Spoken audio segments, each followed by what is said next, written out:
And we're live. Hello and welcome to the second episode of Game Theory Gang with myself, Matty ALLin, David Feeder, and K4K Crypto. What's going on, everybody? Happy Tuesday. Happy game theory. We have so much to cover with the release of testnet 2B. However, for those people out there who are maybe tuning in because they want to, they learned last week what is game theory from our show. And, we might lose them later on. This is a show for experts, but I wanted to see if, the first thing we could hit would be something a little bit more about the basics of game theory. And I think one point that we didn't maybe make last time, although we did talk about what is game theory, we didn't talk about like why it's so important. And so to summarize, like our conceptualization of what game theory is, it has to do with predicting humans' group behavior based on the incentives that are presented. And people can go back and see the different, the different definitions that we all gave. But this past week, I saw Richard's Twitter Spaces that was like 3 hours long. Did you guys catch that? Yeah, I heard it live. I was like, I literally listened to it with my family, and I was like, "Oh, I'm embarrassed. He's swearing so much." But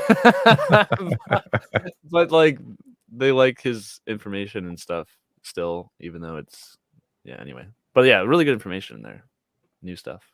Yeah, it really excited me to hear so many cutting edge ideas from Richard, and I know that we'll cover all of that here. But basically, one of the things that I remembered that Richard has talked about before is the unique benefits statement that goes along with any marketing or really any education that you do with somebody. You need them to have a buy-in with their attention, right? And we know when we shill hex to people in our real lives and when we do it on the internet, it depends on what audience we're talking to. Benefits, not statements. Where we start. Features. Yeah. You don't say features. That's right. Yeah. And so if we were to say what the unique benefits are of watching this show about game theory or about game theory in general, what would you guys say? More informed so that you can make the best decisions with your own finances. Although no financial advice on this channel. Thank you. But it's good to have well-rounded information about what you're doing. You don't want to just get it from one source. I wouldn't say just this show is everything you need. This is just one of the pieces of what you should be gathering to understand this stuff. But it's an important piece. Yeah. I mean, one example is all I can say is, but let's talk about like the EES button for Hex, the emergency end stake button. I personally didn't expect as many people to click it, but a lot have. And I wonder, this is part of the game theory that Richard put into Hex is, I wonder how many of those people, because the button doesn't tell you exactly what it does. You have to do your own research. You had to have watched a Richard video or read the website and read like the layman's guide. And, you had to do some reading to figure out what it does before you actually push it. So I'm wondering like what percentage of people just use it and don't understand and don't actually know what it's going to do before it happens. So it still blows my mind to this day that as like over 2 billion, I think Hex has been EES. I thought it would be in the low millions. So it's blown my expectations out of the way. So that's just one little piece of game theory where if you don't know the rules, you could, lose everything. Yeah, what does it say whenever you hit? Doesn't it like it warns you? It's like, are you sure? But it doesn't explain it at all. It's not like you'll lose this amount up to these days, and there's a baseline of 90 days. Probably doesn't explain any of that. No, there's no math, there's no equation. It just says, hey, warning, this is for advanced users. You better know how this works. Please use with caution. No one reads those warnings. They just hit I want out. So another like unique benefit is that our collective knowledge is really advanced and unusual, not only just in crypto, but in the Hex space as well. I can remember in the early days, maybe the first 6 or 9 months of Hex, myself and others messaged Richard frantically like, oh no, the end stake button, it's too easy to click. Like, We need more warnings. And Just so he remove did. it. I mean, that's part of the front end. So he updated it to have flashy red lines around it. The stripes in yellow. Yeah, the like barber pole Is that that goes around. still one. there? Yeah, that's still there. Yeah, and you're right. That was added because you guys asked for it by Richard. You know, to make it really pop to try. Yeah. That's pretty nice of you and- guys to do that. I didn't know you Well- guys had like a mission to do that. Yeah, it Well, was it's- plain I- before. noticed the It was update same eventually. color. Yeah, there was no like red flashing. just feedback. I mean, like, hey, it's- are you sure you want to do this? You click the button.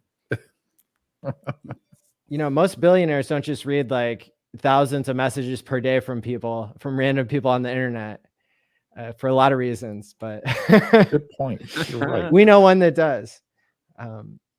So yeah, I mean, that's a great example, David, of like, you know, a certain game theory that was hard to predict. You know, you said it, Richard has said it here recently, that there were a number of things he didn't predict. These are emergent properties that are coming out of the rules of the game for Hex. And so I think that while there are a certain percentage of users who don't understand what they're doing when they hit that button, I think that more and more we're going to see, as the value of Hex continues to climb, that people will press it knowingly. And the reason that I say that is because whether you're looking at any of the major websites to understand what that button does. So stakehex.today, staker.app, the front end that Future Us and I made actually probably has the most information about what your EES does, and for each of your stakes. And you have to know to go to go.tshare.app and connect read-only to MetaMask, and it'll give you more statistics than you're used to. So the reason I say this is because we could see across all those sites an investment of $100. If it's now $100,000 and people have multiple stakes, they're looking at, you know, something, once they hit that halfway mark, once they hit that, you know, 50% of time served, you could get your principal back, and your principal is not $100 anymore. It's like $50,000 if you got the big payday bonus and the interest accrued to date. So some people are saying, I've got plenty of Hex, I got plenty of interest in my other stakes. I want that 50K now. And they're paying everybody else. He left that option in there. Why do you guys think he put the ability to even have that in there? You know, it wasn't necessary. Could have just been, you lock it up, that's the years you do it, you're sticking to it. He added in that little, it's almost like a little extra profit feature for stakers who stay true. So it's interesting in that regard. It's like an extra profit center for people who actually use the system well. You get the extra benefit. Plus, since some of it, half of those fees go to the OA, so, and they never sell. So it's almost like it's like a burn, like a half burn. Removes that sell pressure forever. It's like an extra burn. It's like, okay. Yep, exactly. So it makes them more rare, reduces the supply. That's exactly what it was. You know, I think it was a bigger pump mental than expected, man. Like, damn, it really works. Like, wow, that helped a lot. Yeah, and I think you're onto something, Maddie, with like, you know how we just the emergency unstake button, that's just one feature of Hex. And it's not like just because you go to hex.com, you know everything about it. Like, you have to do research to understand that one mechanic. And so like there's tons and tons of this stuff that we all know as early guys because we've been around it for 2 years. So like we're like, oh, you don't know about the emergency unstake button? Like, this is what it does. Like, someone you just told about it a week ago, they have no idea what any of this stuff is. Even if you showed them a video of how to stake Hex, it didn't tell them what the function did, that end stake. Probably, you know, maybe it said, probably don't do that. That's probably what they said. Yep. So there's all these little things that people have to like just accumulate over time. You know, if they have a day job, maybe they don't even have the time to learn all this stuff. It's just a lot. We have the benefit of having this knowledge to share with these people. So that's probably the benefit we have to share with these people. If they have an hour maybe an hour and a half, for this show to watch. They can learn some stuff they may not have known before. It's very useful. Well, and I think Hex has a number of features built in that increase the stickiness of the product. So Richard wanted to create something that was in between, keeping you glued to your screen the entire time, ruining relationships and everything like that.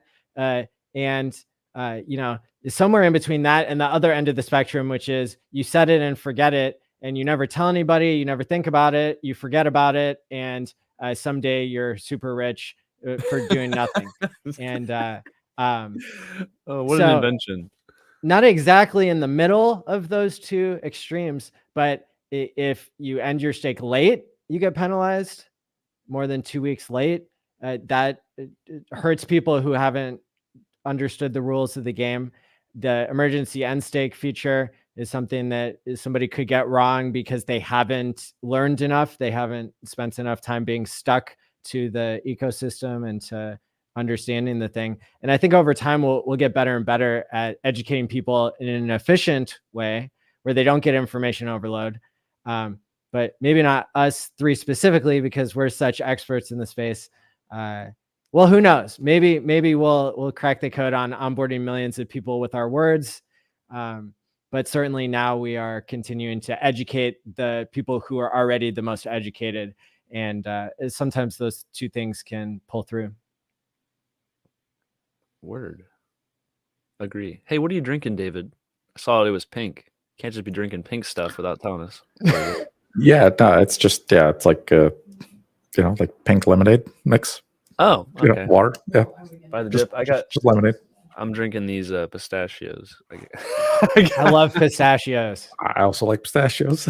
I don't know how you drink them, but notice how only the incredibly hard to open ones are left. I just leave them there and I stare at them until I'm angry enough to be able to open them.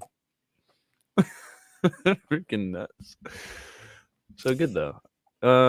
Yeah. So what do you want to discuss, Maddie?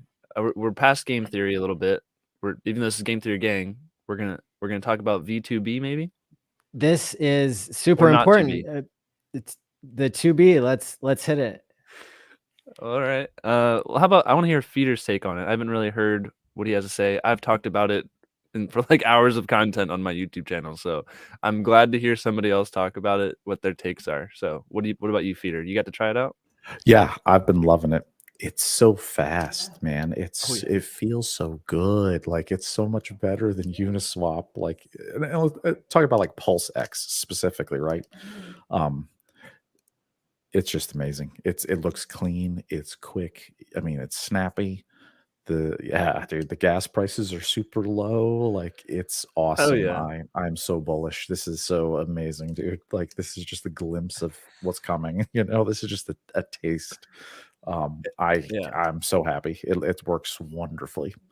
Yeah. One of the things I realized it mid video. I was like, look how close we are. We're using Pulse X. Like I'm using it.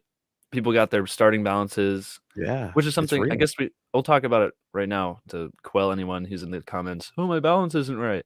Okay, everybody. Here's why. Most everyone is going to have a lower amount than what they thought they had by looking at Pulse X lead, because it didn't include all the other chains like Bitcoin, Litecoin, Dogecoin. It didn't include any of those numbers. So if there's millions of dollars sacrificed over there, if anyone over there, that shouldn't affect it. Why would it not affect it? Those are more sacrifice points. It's gonna push you down in the amount you have. I don't think that's quite how it works. Oh, really? Because I sort of agree. Yeah, because PulseXLead.com, it didn't show all the chains, right? So people are looking at PulseXLead.com, and then but it's not the number of points that you get is based on the two different multipliers, not based on the total amount that people. Someone else can push you out of your bonus zone if they're above you. So if they did more than you on another chain, you get pushed down. Oh, okay. Okay, but it's not. But it's not that more money came in and you're getting less points. It's that the actual bonus that you're getting Okay, I see what you're saying. Yeah. So it's your rank compared to those other chain coins, not the total value. Perfect. Yeah, correct. If it's your rank, Yeah. correct. So Like, yeah. most everyone's gonna feel like they got less coins, but it's not that you're getting an unfairly correct rate. Like if you're like minus half, okay, maybe something's wrong. Wait for the form that comes out, and then you can complain there. But most people are gonna have a less amount than what PulseX lead shows, and that's just because there's other people in other chains that aren't on that site, and so there's more points out there, and then it pushes you down in the list, so your bonus is less. And That makes so- perfect sense. Thank you for explaining that. I'm sure a lot of people Yeah. benefit from knowing that. Yeah, and what was I gonna say? Bonus. I forget what I was gonna finish with that, but yeah, that's why most people will see a smaller amount. Oh yeah, and it's not that you alone are getting less; it's everyone is moved into their correct placement. So you're still getting your fair amount in comparison to everybody else. No one else is getting to keep extra, and you got less. It's everybody gets their fair share. Same thing. They're all estimates anyway. So Yeah, correct. clear Yeah, that like up for people. PulseXlead.com was not official, right? That was just Yeah. like a best guess. Yeah. So these numbers are closer to official. These should have more stuff included. Mhm. And that's why they're called points, people, and not coins. I know this It's is an because airdrop, right? Like we didn't buy It's an anything, airdrop. right? You Yeah. threw your money in a black hole, and now you're just being blessed with coins. Yeah, I So, sacrificed for freedom of assembly. I Wait. don't know about you guys. Are we getting something from that sacrifice that we did? We I might. think maybe. Just What? might. Oh my gosh. I'm having an aha moment. You mean we get crypto? It's possibility. Wow. That's pretty cool. Yep. Feels good. So everybody, I've heard some people saying like, "Oh, I got nothing." Most likely, you're in the wrong wallet in MetaMask. You got to change the little top right, click on the account. Maybe you even have to. Maybe you're just reloading your seed words again, and you have to click Add Account, and then it's one of your wallets down below. I've seen that happen to people too. So Yeah, they check the wrong address, and they're like, "Why is it 0?" Well, Yep. you didn't check the right one that you sacrificed from. It's like it's just usually user error. But the thing is, once you have this, they're gonna have a website or a form to fill out. It's just post your address you are sure you sacrificed from. Sometimes that'll just fix people's error right there. Like, oh, this one does have the correct thing. Oh, well, then you don't fill it out. And then Go you to fill it out. Etherscan and look all the- and see Yeah. that you sent it. And that's how you know. Go on. yes, that's Yeah, part of what and- you have to submit is like your Etherscan transaction, and then your Pulse lead estimate, and say, "Hey, this is me. This is how much it should be." Yep. Look at the balance on the test net. It's way low, and they can see it with their own eyes, and the devs Yep. will fix it. Yeah. So I think people are gonna. I have a clip going around explaining what I already just said about, so people aren't complaining about their balances forever. Like hopefully that gets into enough people's hands that they just realize, oh, it's still fair. Everyone's getting their fair share. It was all estimates anyway. That's the gist of it. But yeah, we're so close. We're using PulseX on the daily now. They're adding there's a new farm pool today. Made a video about that. So they just added a new pair, which is cool because PulseX holders are actually able to vote on what the new farms will be. And so the DAO's coming soon in a few days where we can actually vote with our PulseX on what new pools get the incentive token, how much. That'll be cool to see. Oh man, Awesome. there's going to be so many farming pools. And so you can see like there's different APYs and stuff because once something's new and comes out, before everybody knows about it, there's going to be less liquidity there than after everybody knows, and everybody wants to get that higher APY. So people are going to run into it. So it's good to know and test this stuff so you know how to join these pools. If you want to be this liquidity provider, you jump in early with a little bit, jump out after you made some nice gains, and then leave. That sounds like a unique benefit statement. What, from watching this stream? That's what you get. You get to know what's up. That's true. By using the testnet. And K4K has hands down the best videos on how to use the testnet. Go subscribe to both of these guys' channels in the description below. They are doing amazing work. I saw David did an awesome video as well this week for the Sense Foundation, but let's keep going with the we'll get to that. We can keep talking about the testnet because Okay. I saw K4K said something about okay, so let PRT. What about it? I haven't. So normally I listen to stuff when I'm driving or when I'm doing other stuff. So like I've heard you talk about the testnet.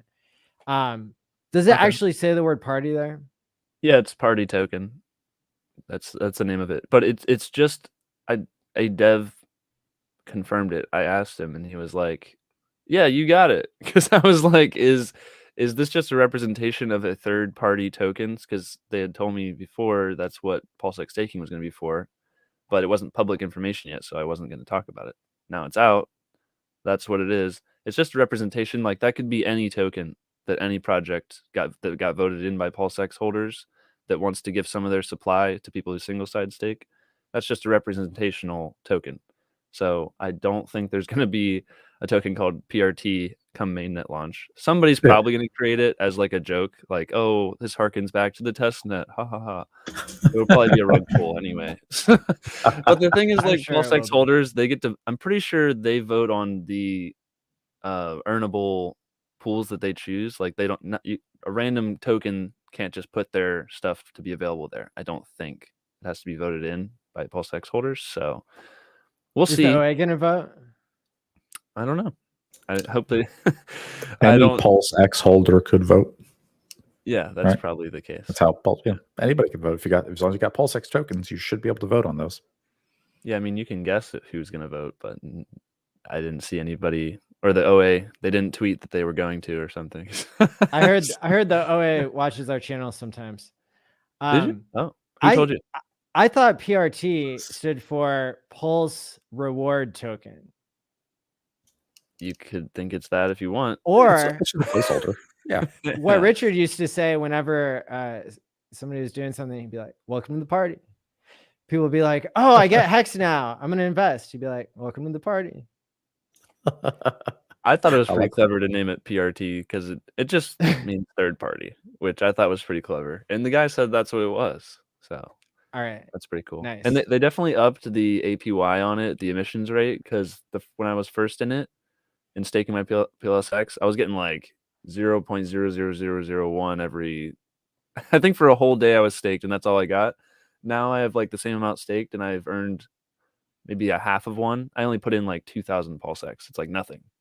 That's like nothing in PulseX terms because there's trillions, so 2,000 is the joke. It's like 60 cents worth or something. But yeah, so now they upped it a lot, so it's fun to look at the ROI calculator. I made a post today. It was like, I'm gonna hold or something, and the ROI was like in the millions or billions of percent APY like or something. Hundreds of millions of percent. Yeah, it was ridiculous. But people were like, "Is this mainnet?" I'm like, "Dude, come on." Yeah, how do you not know? This is not real. It's a test. This is a test. You get those numbers cranked all the way up to 11. It's like I'm retired in 3.5 seconds. Nice. If you sell, yeah. If you sell.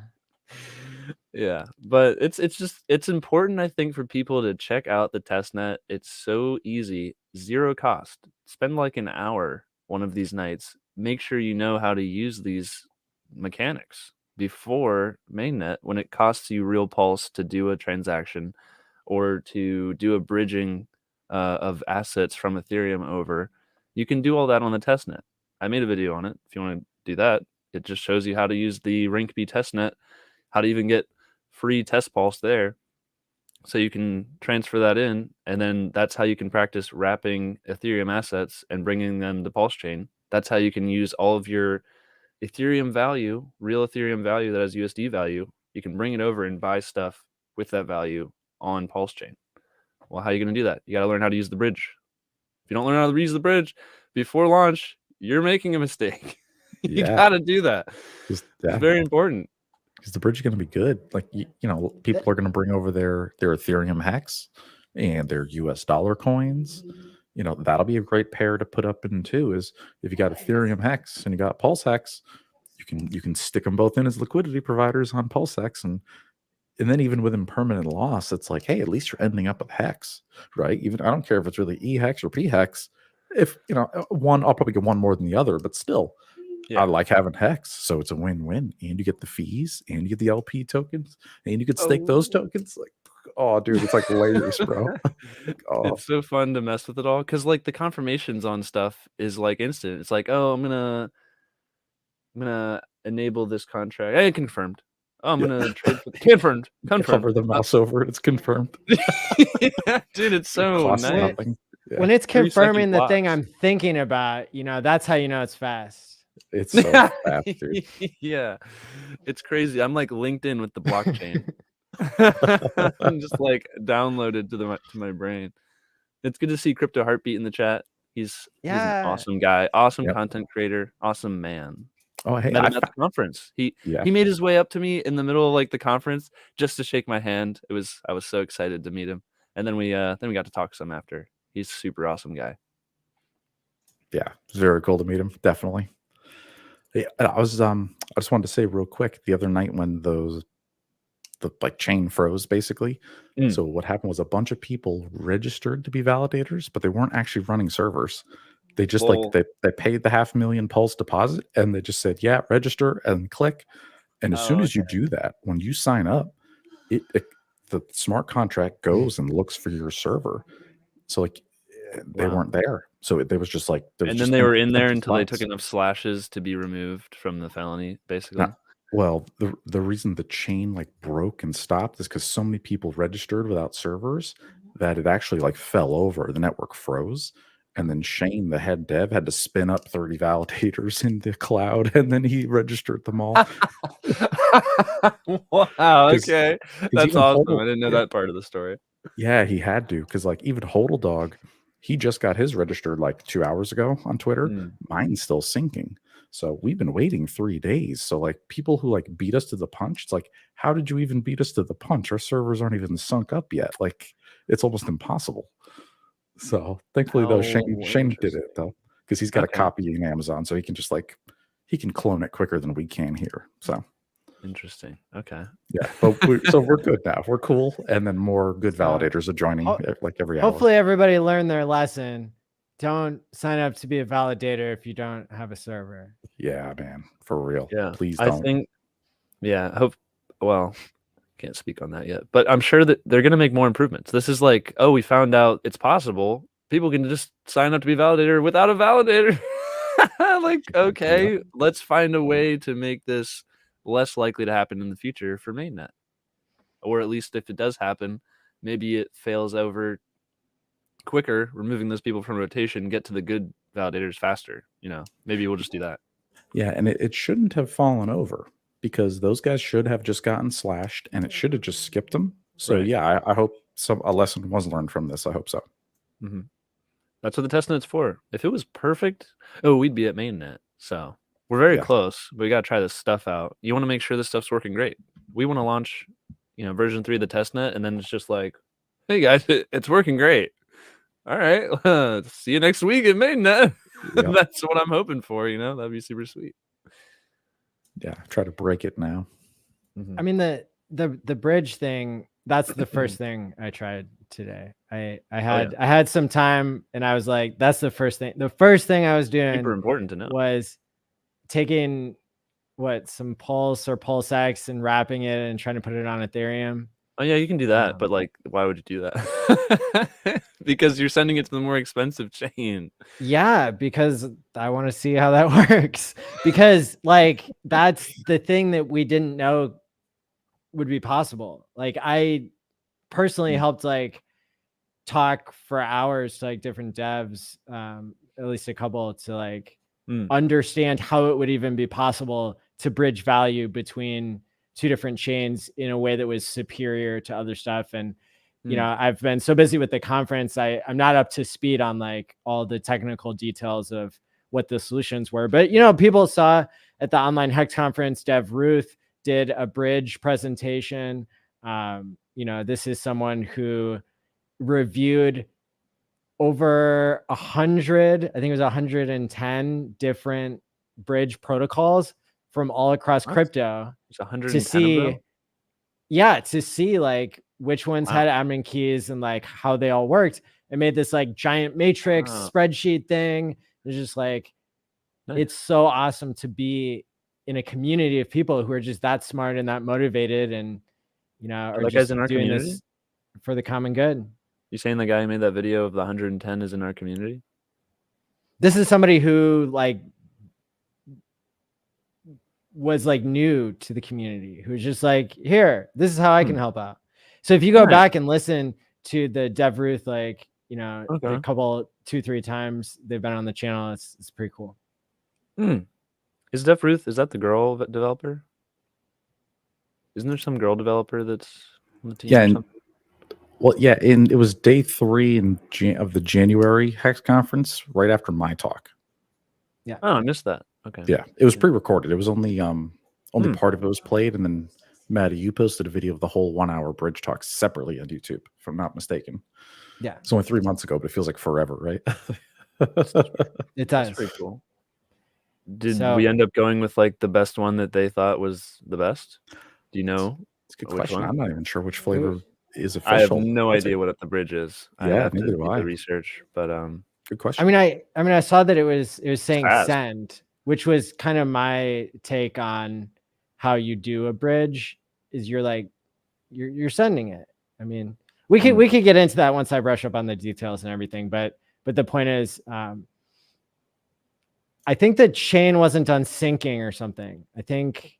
Oh yeah, if you there did was it a while it was reason- down for 10 hours, you wouldn't have gotten to receive. You wouldn't have been able to send it because you have to sign the I did it transaction on about Pulse Chain. 3 hours ago, and it was. Oh, it should be working then. Yeah.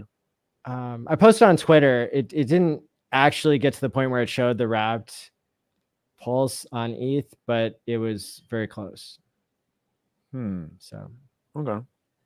I was able to get some Rinkeby testnet faucet Ethereum, like 0.1, 2 different times, and then I was able to send that and wrap it into EETH and send it to Pulse Chain, and I also Nice. bought up most of the EETH on the PulseX DEX because what? because I know most of the people can only get a little bit of it each day. So I'm like, I'm gonna buy this up with this PulseX stuff I have that I get from my other 12,000 Pulse every day. You are profiteering, sir. I bought up the rare EE. All the Rinkeby wrapped ETH. I'm like 100% of the liquidity because I made the pool for PulseX EE. So that's awesome. That is awesome. Oh man. That's good fun right there. That's what the testnet's all about. It's so fun. You know what's crazy? We have 3 farms right now. It's gonna be like way more than that. I like scrolling down and down and down. Yeah. You're gonna be like, where's my sort by APY search box? Yeah. Yeah, and because we're gonna have all those ERC PRC pairs, pretty much all of those, except for like, I don't know, ones we don't like, I guess. But majority of those, especially the big community ones like Link, Shib, stuff like that have big communities, we want to entice them to bring their value over and put it in the pool. And then they get to earn incentive token at a super great rate because we want their community to come over. And so that brings a lot of USD value to our chain. That'd be awesome. So there's going to be tons and tons and tons of farms, maybe 50 plus farms.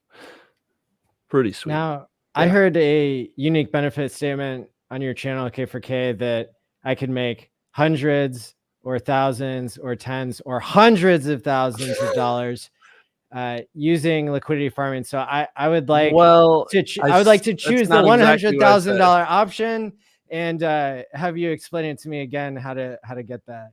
No, what I said was you could be missing out on hundreds of thousands of dollars if you don't learn this stuff ahead of time. I would prefer not to miss out, sir. Yeah, so practice on the testnet, use the bridge. Because say you miss out on getting the dip because you don't know how to use the bridge to get your assets there to buy the stuff. Oh, guess you'll buy 10x higher. Guess you missed out on a 10,000x. And then if those tokens do absurdly well and you had to buy 10x higher, you miss out on 10x those gains forever. So you'll be very upset with yourself if you didn't spend an hour figuring out how to transfer your ETH assets to Pulse Chain to buy the dip or buy any of these tokens at a nice price before everybody figures it out. Because guess what? Everybody has to learn this. It's not an option. It's not. I mean, I guess some people can use a centralized exchange that allows you to go directly there. Some people can do it that way. but everyone using real DeFi has to learn this. It's not an option. You can't just figure it out later. You will figure it out eventually. You'll just be late. So do it now. Yeah. Because if you can bring in EUSDC like quickly into the Pulse chain, you'll be able to buy a lot of stuff for real cheap. Those dollars are going to go for a premium. Because then there's going to be people swapping to EUSDC, bridging out, and going to Coinbase and cashing out. Right. That's going to be our exit for a little while. We have to use the bridge to ETH. So yeah, man, that's like a critical life skill coming up. It is. LearnToBridge.com. Yeah. Don't actually go there. I don't know why I said that's like an inside joke I've had for years now. I don't know why. I add .com to sayings. Don't actually go there. It's probably a scam. I gotta be careful. Especially in crypto land. Absolutely. And I think it was on Hexray Vision's channel on the Sunday stream where K4K joined with David and a couple of other guests, including Wendy's for Tennies, who was bragging about making over $100,000 in like a few minutes on a liquidity pool on ETH. The early days. Of maybe that's where it entered our consciousness that there are mad gains to be had like that. So here's a great question from Zem LCA. Is it worth it to farm if you're not a shark or a whale? I mean, if you're saying like you have $50, probably you should get more money first. But if you have like a couple $1,000s, then you can make some good moves. I mean, I've done that for the food farming. If you're early enough and the APY is huge enough, you can just get a bunch of these tokens, and then you just pull out and you sell the tokens. You got more yield. So you don't have to be a shark or a whale. It's just you have to be smart about it and not just like put yourself in liquidity pool and then like forget about it, come back and you're like, oh, I did worse than just holding the coins. You don't want to do that. Yeah. It's definitely something you got to do research on. It's not for everybody. I don't recommend everybody LP farm. That's why Pulse X farming is super awesome, because I have seen some comments now I'm getting, because maybe I should change the terminology to make it less confusing, because I say single side staking and some people think that means I'm still providing liquidity but just that token, and they think you can lose the Pulse X. You can't lose the Pulse X unless there's like a contract bug or something, but that's for every crypto. So you have the same risk generally as every other crypto, but it's just, think of it as hex staking, but you earn a different token of your choice. Woohoo! Let's go. We're getting other tokens, anything we want. That's awesome. And you're not really like time locked. You can not even go in and out. Yeah. Oh, so it's single-sided in the sense that this is a unique thing that you can do with Pulse X token. Pulse X. And however, normally when we talk about single-sided liquidity, we're talking about Uniswap v3 stuff. Well, which is really like a limit order. In the end. Yeah, I might change my terminology, because it's not really liquidity. It's more like a pool, which is what it is. It's a pool. Yeah, it's like staking. But it gets convoluted when people are talking about liquidity pools, right? And then they talk about single-sided liquidity pool, and you're like, oh, what's that? Yeah. Because there's like, I've seen an exchange called like Dodo Exchange, and you can like, if it's the USDC Ethereum pair, you can actually provide liquidity to that pair and earn fees, but you only put in USDC. But you get the fees as if you provided both. So I've seen that before. And so most people probably don't know about that, but it does sound like it's that. So we probably need a better terminology for staking Pulse X. Might just say that, something like that. Pool staking? Yeah. Oh, man, I'll think of something. But super special secret staking. And we can give these ideas to Richard and the devs, and they can put this on the website too, so it's also more clear. Perhaps maybe they can give it a new fancy name. Yeah, maybe, because one thing they can also do is, like a lot of these sites, they'll have little it'll have like a little question mark next to every little thing you can read, and it's like, oh, here's a detailed explanation of what you're actually doing here. Oh, you're staking Pulse X. Are you at risk of losing it? No. Oh, well, that's nice. If it just had something like that, it's like, oh, well, there you go. So yeah, that'd be sweet. The user can understand more. That's what we want, everybody to be more educated on this stuff. Can we make it look like the paperclip from Microsoft Word in the? No, we can't. Okay. Don't bring it back, Maddie. Okay. You must work for Is that a Bill Gates project? Was that for like Microsoft Word? State sponsored event here. And if we were to break it down for people, because I think what this question is also getting at is, whether if you have $50 or you have $2,000 to play around with in yield farming, like in both situations, you probably care about that money and don't want to lose it. Although you probably shouldn't be playing around with money that like you need to pay rent or that you need for your daily living. Is there any heuristic that we can come up with, like, or just more insight that we can give people into like how these things work? So maybe there's an example where we can say, this looks like a trap. If it's, if you're providing liquidity with, a pair and one thing is valuable and the other thing is like, a shitcoin, and the people who are giving you who are designing the APY, they're intentionally making it a high APY to give you a unit bias and make you think you're getting a great deal. What are some of the traps here? One of the nice things is that PulseX holders are the guys who get to vote in the farms. And so the only real way, I mean, it's still potentially possible no one does their due diligence and we vote in something that maybe isn't the best project or whatever. And so people can provide liquidity for that. They get a token that's maybe not so good. But you're staking it in the farm that's in PulseX. More danger comes whenever a separate website says, hey, take your LP tokens that you got from providing liquidity on PulseX, but bring them to our website and do it here. That's the danger. They might offer huge APY over there, but you don't know what their contract is. At least on PulseX, it's not going to rug you from the contract side. Yeah. But their separate website where they tell you to put your LP tokens instead of the PulseX farm, that's how you can get super rugged, is those guys. So Gotcha. I would just probably stick to PulseX, especially if you're new. If you know what you're doing, you already know what you're doing, so do what you want. But if you don't know too much, stick to PulseX farms, relatively safe. No financial advice, except on Maddie's channel. Oh gosh. Oh gosh. Just kidding. No financial advice. That's right. So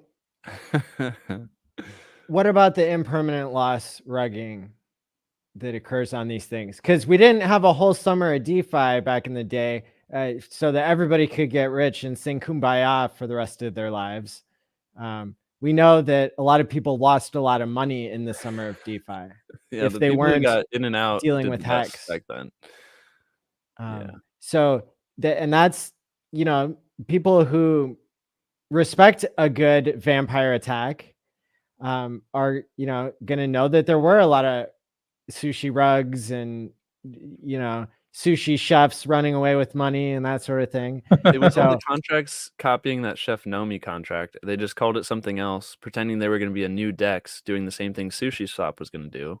And they were like, oh, it's going to be sashimi, sashimi DEX, or it was going to be noodles DEX, ramen DEX, hot dog, like every food token. It was all the same exact contract. Because people are hungry for APY.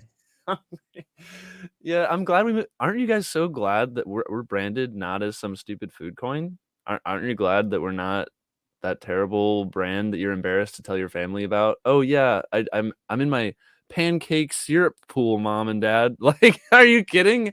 I am not telling my mom and dad where the name Pulse came from.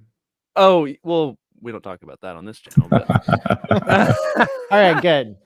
True. Good. Yeah, it's like a heartbeat. Heartbeat's pulse. But at least it has, it's better than pancake. I'd rather not talk about the origin of Pulse, but at least I can say it without jokingly being like, oh, pancake. Yeah, take me seriously now, please. No. Well, that's one of those rules of crypto is you never buy a coin named after food.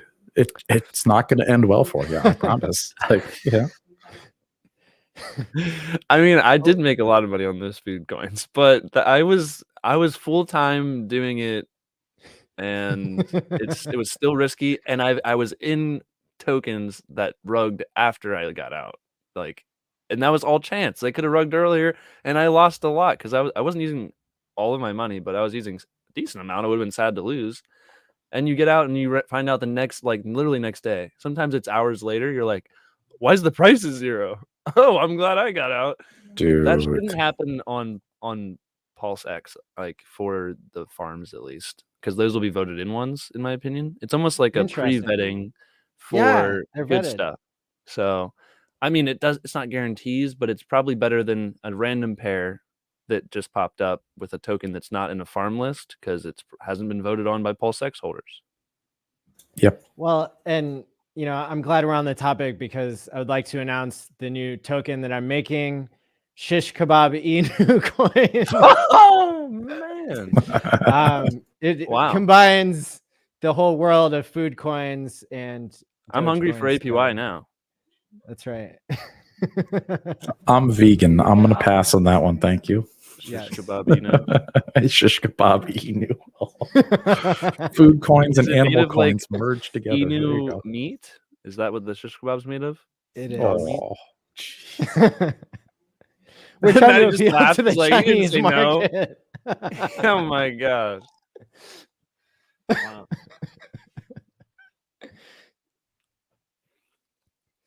oh, shit coins. Yep. Thirsty work on this channel. But yeah, I think you know, I think getting rugged with impermanent loss is how most people are gonna learn their lesson. Don't play with more than your tuition money. You know, because they say when you lose money in crypto, like, oh, at least it wasn't as expensive as college. Like that's cheap tuition, you know. That's actually true. It's like you could have spent it on this thing that gives you a piece of paper at the end that says "Go work anyway," and then, but at least you like learn, like a life skill is so much more valuable. Like learning how to bridge your assets to Ethereum better than any course you can take in college. I mean, that's true. Learning crypto for $250,000 is better than getting a college degree for $250,000. That's true. Like way better. I never thought of it like that. And it's way quicker too. Oh man, it's such a better deal to learn about crypto. I mean, we still need, like, obviously, if you're going to become a doctor, I hope you go to school. Like, I don't want you knowing about bridge contracts when you're working on my brain, you know. Like, please be better with the utensils and know where to put it, you know. Yes, The like, fees were too high for me to make an incision.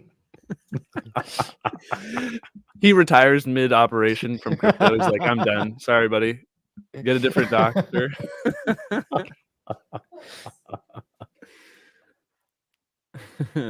Oh, that's awesome.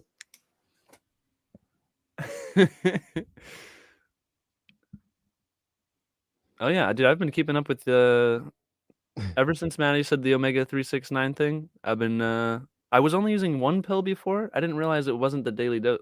You have to take more. So now it's 4. Take 4 a day. I have a whole regimen over here. Good job, man. Yeah, like I love talking about Omega 3 because it really has made me think more clearly, be more motivated, and everything like that. And so I'm glad you're trying it out. Have you noticed any benefits? I've been doing it for a while now. It's like, even if it's placebo, hey, if I feel like I think better anyway. I don't care. And it's really cheap. It's really cheap to get the stuff. I think of it as like a force multiplier for everything I do. If I do something 5% better because I was more aware, more my head was there thinking about it more powerfully, you know, same with sleep, force multiplier. If I do anything 5% better, all that stuff that I did 5% better carries over to the next day, and then I do those things even better. So even if it's just a small increase in productivity or ability, super worth it over time, in my opinion.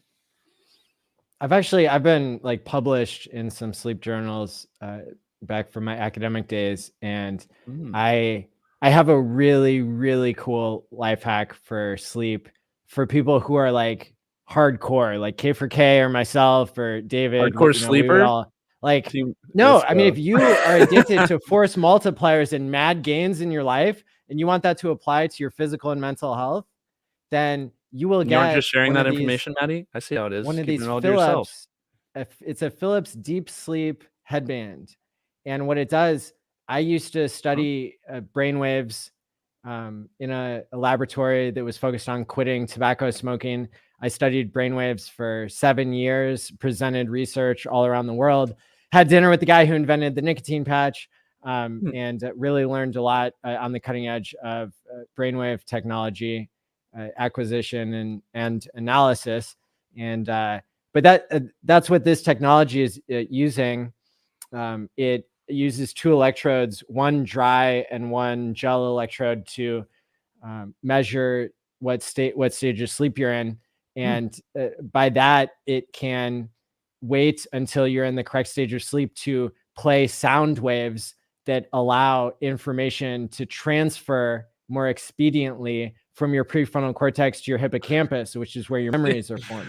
So the reason that we sleep and go into low wave mode is so that memories can travel from the hippocampus to the prefrontal cortex, get reorganized, and be transported back to the hippocampus, because each of your brain cells only lives 7 years max. So how do you have memories from more than 7 years ago? It's because you slept in between and because your brain backed up the data. And so it's if you think of like how a different me is going to unstake my 15-year stakes, is what you're telling me?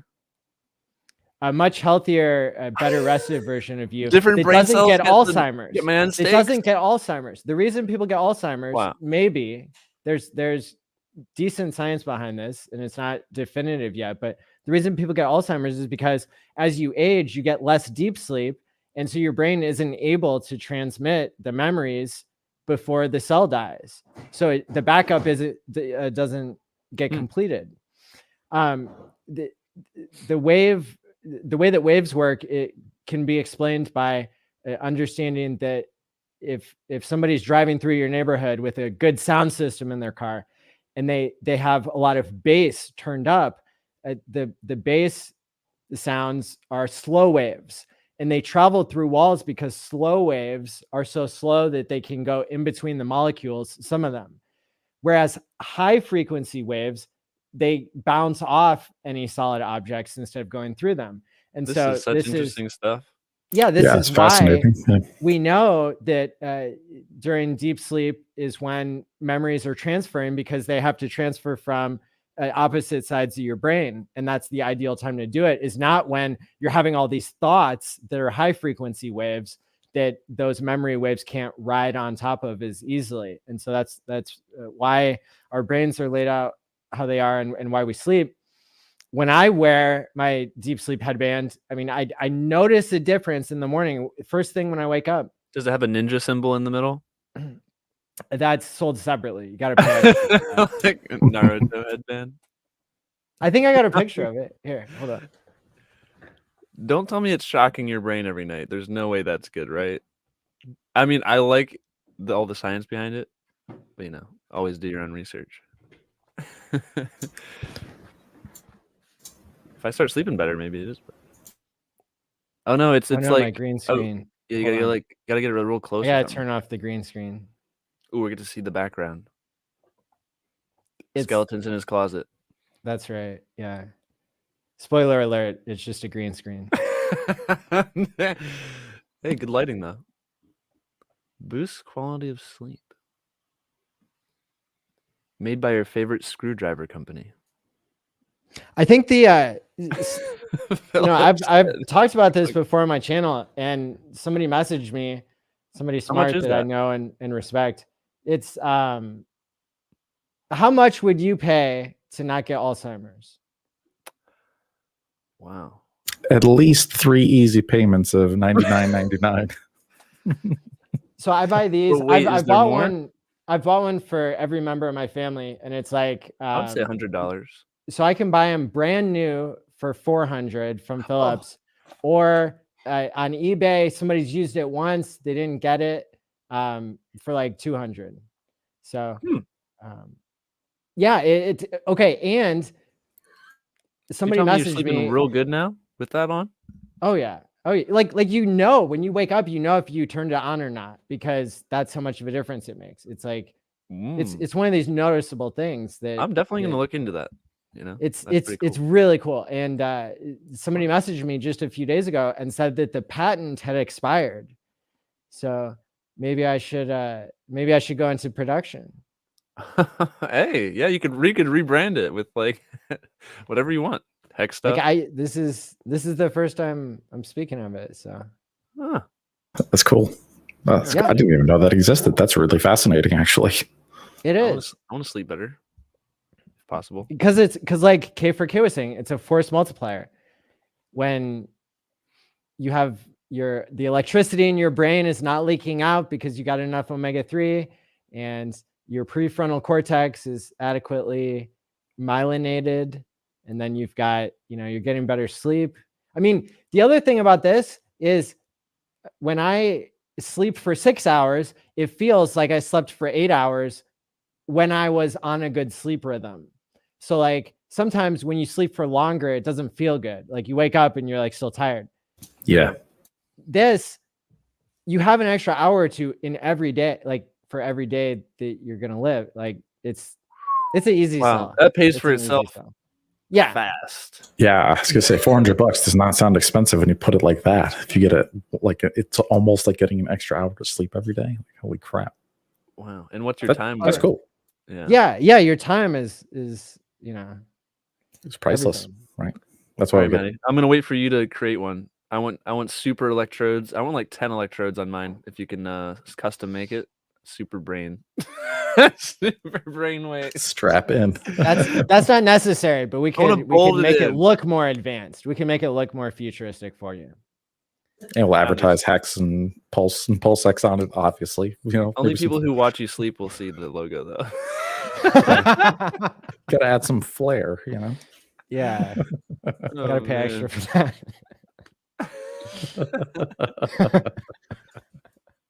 Awesome. What was the next thing we were going to talk about after we talked about V2B? I mean, I could talk about that all day, but I don't know. Without showing stuff on screen, it's not as cool, in my opinion. Your guys' excitement about, we have share screen here. Your guys' excitement about PulseX and how valuable it is to be buying and burning and doing tons of volume. I have something to say. Go.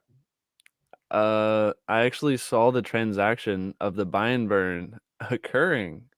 It took the LP tokens of every pair that's there, and then it turns them into their corresponding tokens that made the LP tokens. Then it sells them for PulseX, and then it sends the PulseX it bought to the burn address. That's as easy as that. And we're gonna have an automatic, not an automatic button, but basically a button that anyone can press, publicly callable function, on the front of PulseX in the next coming days, and you just click it. If the reward you get for pressing it is more than the gas fee, you just made a profit, and you sold all those LP tokens to buy PulseX and burn it and push up the price forever. Let's go. That's so awesome. It burnt like 450,000 PulseX. Wow, almost 500,000 PulseX right off the bat. Okay. Yeah, and there's like no volume on, like people are getting, they changed the T-Pulse, what's it called? Faucet. You're only getting 10 now because I guess only early birds got 10,000 per day. So now you're only getting 10. Oh, they lowered it again? You might be able to ask the guys to send you some. I might do that. I want them to be like, here's $1 billion or something. I'll be like, and then I get to show off the crazy APY numbers. Everyone be like, yeah, K4K, give me some.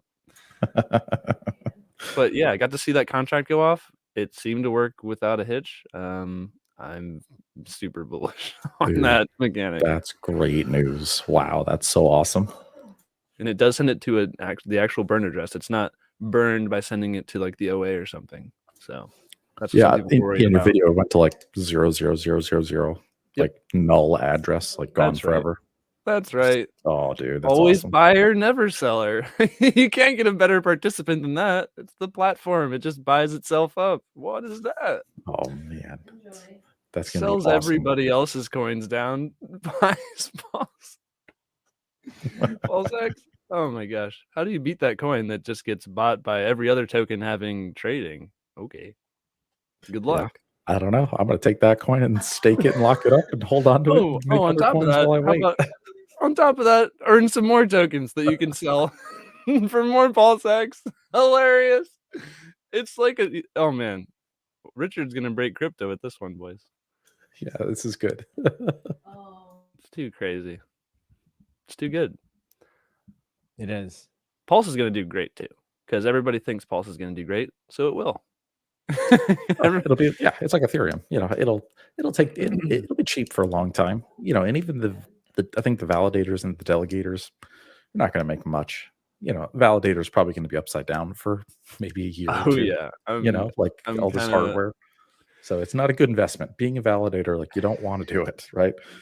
But if you're not gonna LP farm with your Pulse and you just want a little more extra, right, for like no risk, then go ahead and delegate and vote for a validator. Let them do the work and you just vote for them. So then you get a little extra every day, a little drip. Mm-hmm.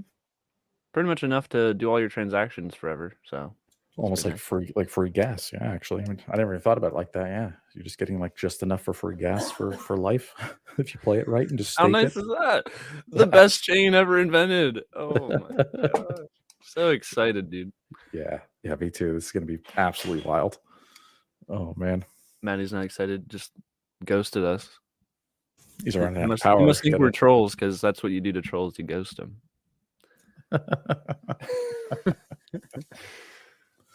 Peter, we didn't get to hang out much at the con or whatever we went to.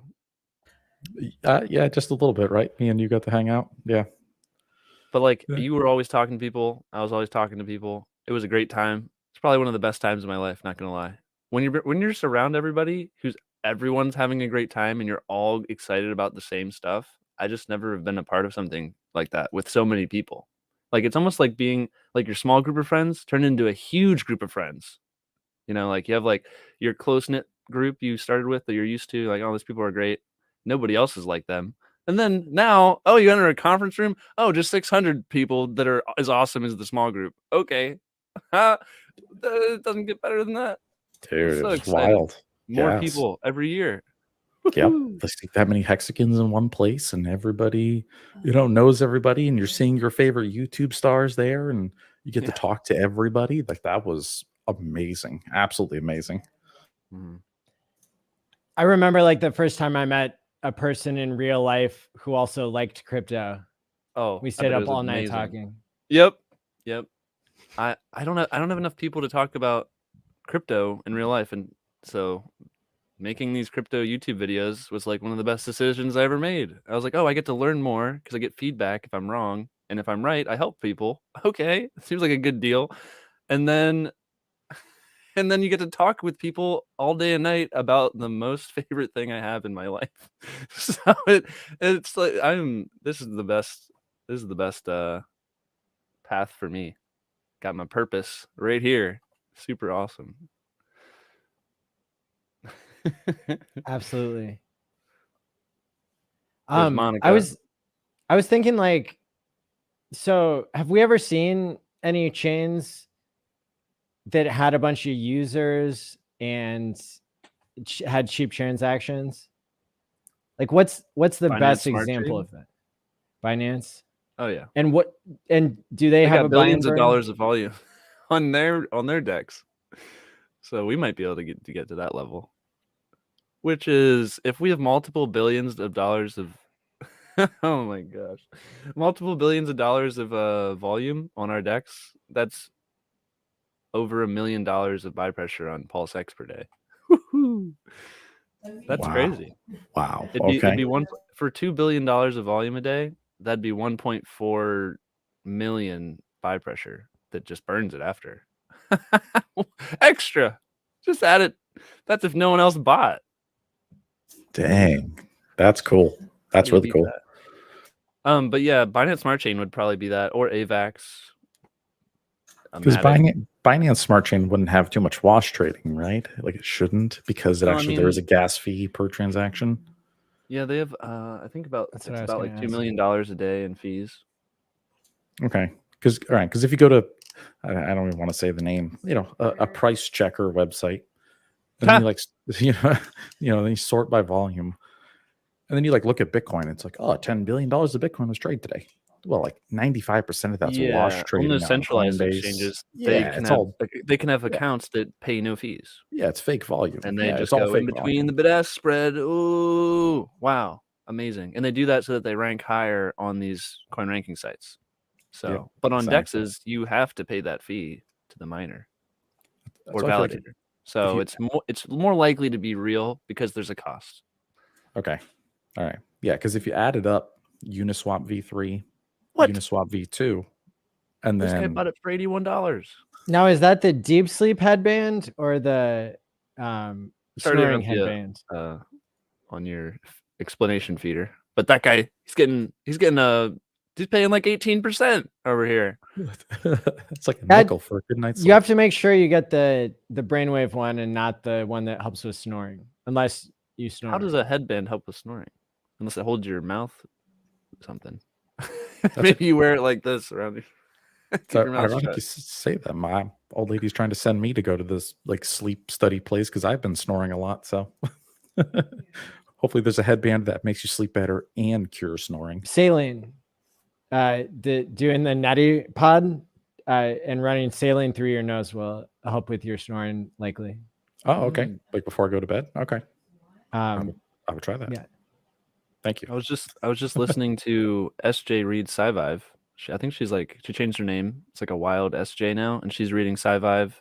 She's the girl who asks questions on stage to Richard and he's gonna like hook her up with talking to the editor so she can record it all. It's really great. Yeah. For the Sci-Vive Nice. book. She already has the first 2 chapters out, and I was just re-listening to it because I was gonna reread Sci-Vive again anyway. And I was just like, you know what? I'm driving somewhere. I'm just gonna listen to this. And she does a really great job. And he talked, well, I mean, she said it, but it's Richard's book. So it's like, who said it? Okay, I guess Richard said that 20%, only like 20% of people with sleep apnea actually get diagnosed. So, and that can really, like, it turns you into a zombie because you're not getting enough oxygen throughout the night. So you wake up terrible and you're like, and a lot of those people end up on like antidepressants because they think, oh, I don't feel good ever all the time. Yes. And it ends up just being sleep apnea, and a CPAP machine would have just cured them. So if you feel like a zombie all the time, maybe get checked for sleep apnea. I will. Thank you. I might be one of those people. Yeah, Definitely. Yeah. And then you get to feel amazing getting great oxygen all night. And then you're like, whew, that was a great night's sleep. Let's get to work. It feels great. I've seen I've seen people change their lives because they got on a sleep apnea machine, and that's I might get really one. I just want to awesome breathe thing better. to see. Well, it's not necessary because it's only the people that it's actually a muscle that relaxes over the windpipe, and when you're awake, it's tensed up so it doesn't cover your windpipe. But for some people when they sleep, it covers it up, and then but you don't wake up all the way. You're like your body wakes up just enough to like retract that muscle. Oh, interesting. And so you're not usually going to suffocate, to death, but your body's constantly having to release stress hormones to wake you up enough to retract that muscle. And this is how the last Supreme Court justice died. Uncle Larry says he had it. He got CPAP machine, made a great improvement in his whole life. Like, awesome. Force multiplier for Larry. Give it up. Like, that's right. How amazing is that? You change your whole life from some machine some guy created. Like, what? Isn't that awesome? And we're gonna do that with crypto, making everybody's lives better with this stuff. Oh yeah. One guy's vision comes to real life. Amazing. Oh my gosh, look at this. Somebody says, just got my apnea machine today. You can do the test at home, and everything was pretty easy. Ooh, I might just do that.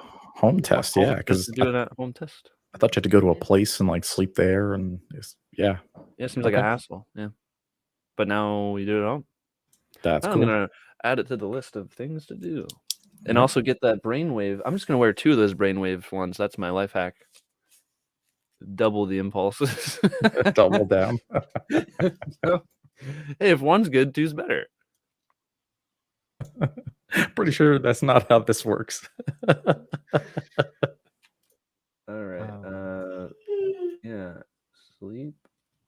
Yeah, it affects your heart. Machine.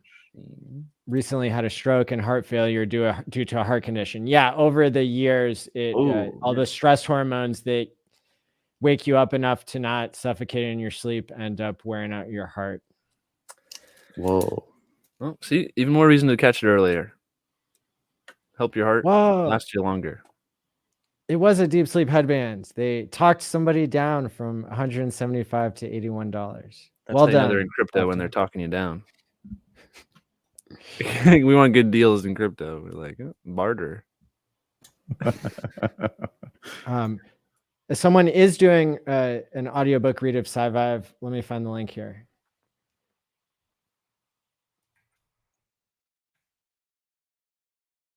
Oh yeah, she does an awesome job. Like, definitely doesn't interfere with the message at all.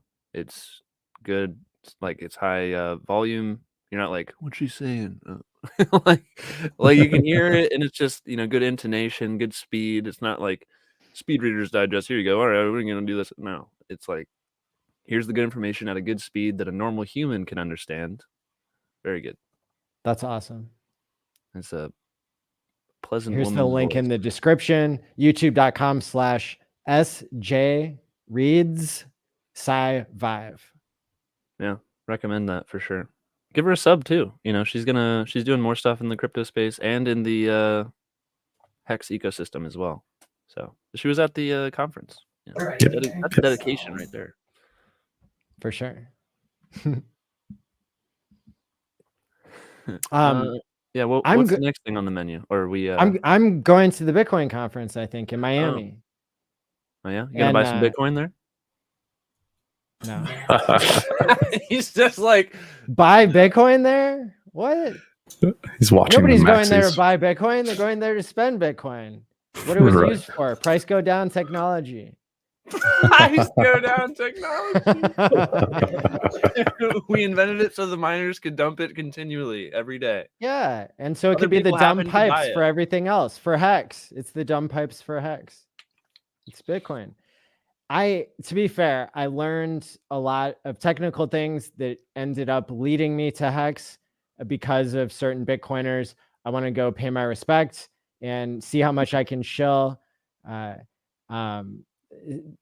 Safdien is going to be there. I took 3 of his online economics courses. They were outstanding, and really got a better understanding of the financial history of the world, why hard money is good, why Keynesian economics is different than Austrian economics and that sort of thing.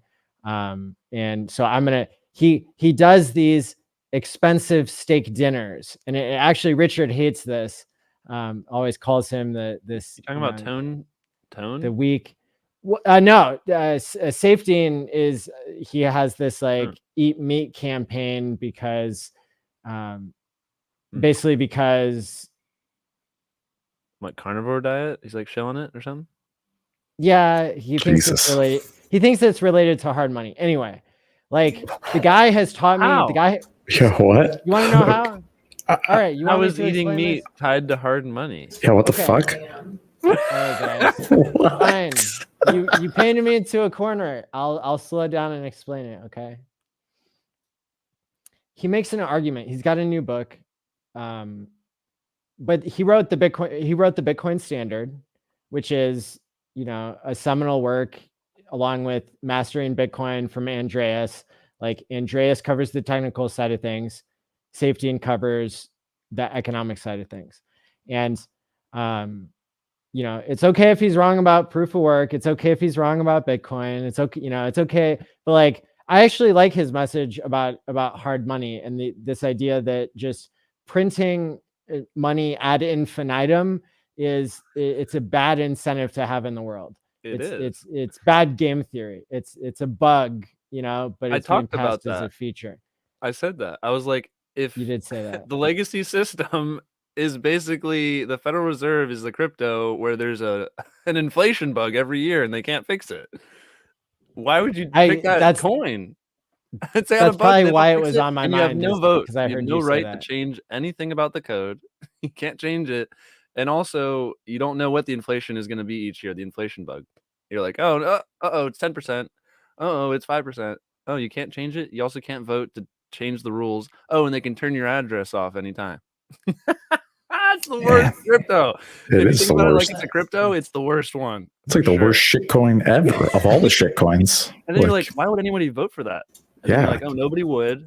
Then why do we still have it? Because they're all stakeholders in it. Well, if you're, the Cantillans close to the faucet get all the benefit. Yeah. Whoever gets the inflation first doesn't experience inflation. They get to enjoy all the power of the money. Well, but K4K is right. Like, if people had the choice, right? That's such a good hot take on how to describe it, because it is the worst option possible.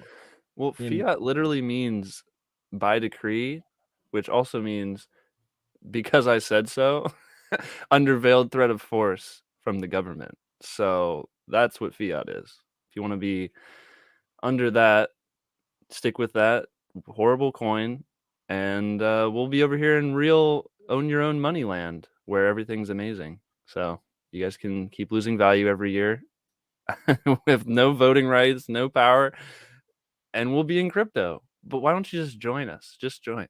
Just get it's amazing over here. We're making friends every day. We're changing lives every day. People getting rich over here. Nobody's getting rich holding the dollar. Nobody. Nobody. The quite opposite happens when you do that.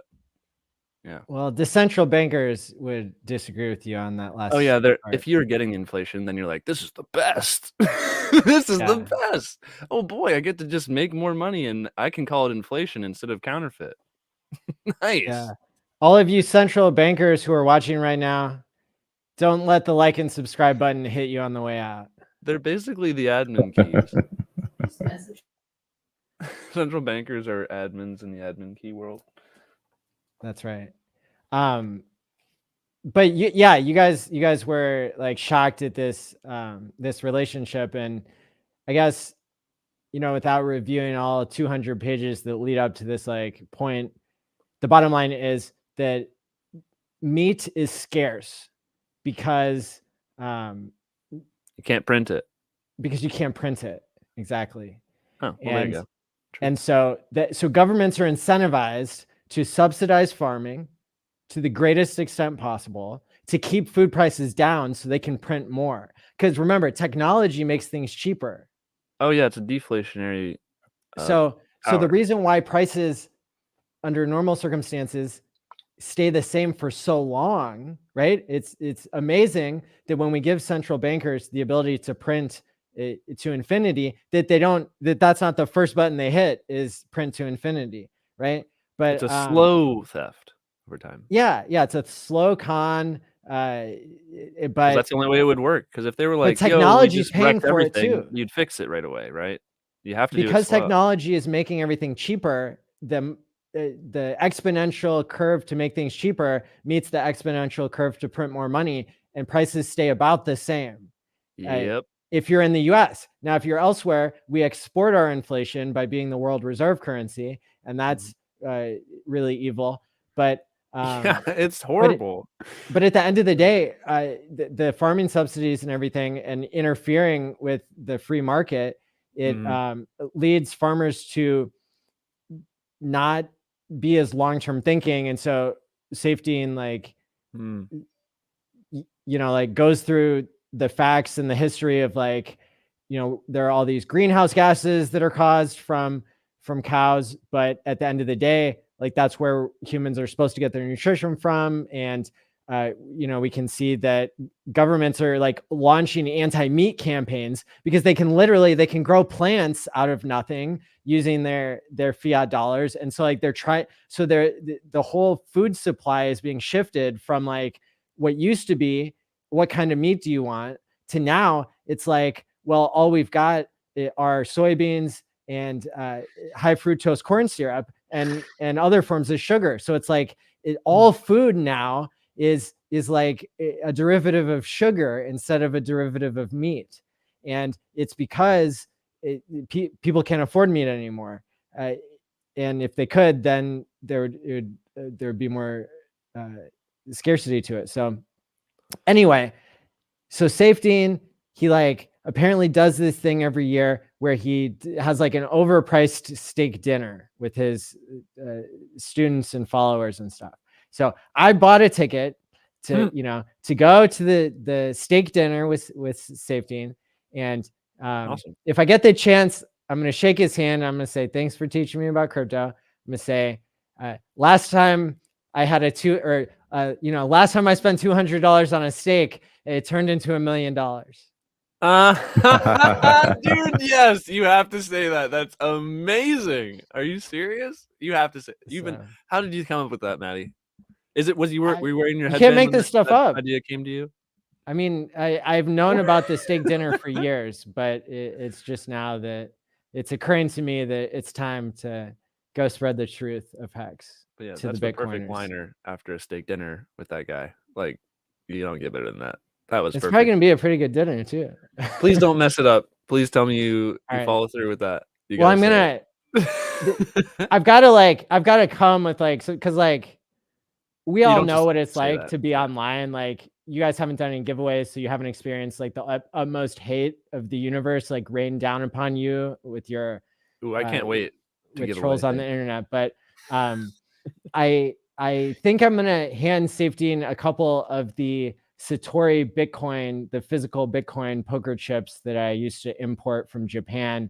They're worth it's got 0.001 Bitcoin on it. So it's worth like $40 worth of Bitcoin in this beautiful tamper evident shiny coin. And so I think I'll give him a couple of those as just like, here you go, man. Like, I'm not trying to shit on you. I'm not trying to like pump my altcoin. And then I'm going to whisper into his ear after I say like the thing really loudly about my stake turning into $1 million. I'm going to whisper in his ear, like, remember when you accidentally sent out your entire email list? Oh. I'm going to email all those people and tell them about Hex. That was the twist of the knife there. Yeah. First you brag about the milli. And then you do like, oh yeah, I'm going to use your mailing list that you leaked. Oh, it's too good. It's awesome. Take these Bitcoin crumbs, and then you drop the coins on them.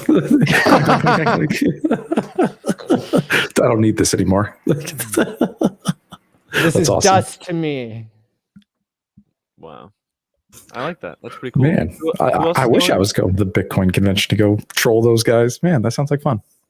Jordan Peterson will be there. Dead Mouse. The Volcano guy. Michael Saylor. Like, there's people that you love to love and people that you love to hate all in one place. Love everywhere. Yeah. Oh boy. Oh boy. Sounds like a good old time. You should just run up on stage. Like they did last year? You guys remember somebody? Oh, I don't know what happened. Pulled off. They had like a pull off clothing. Was it a Dogecoin guy? And it was Dogecoin. Yeah. Dogecoin ran on stage. Some kid. Hilarious. Some dude. Yeah. Peter McCormick like chased them off. Then we don't get. Then you don't get in trouble. They don't have Jack coming back this year. I wonder why.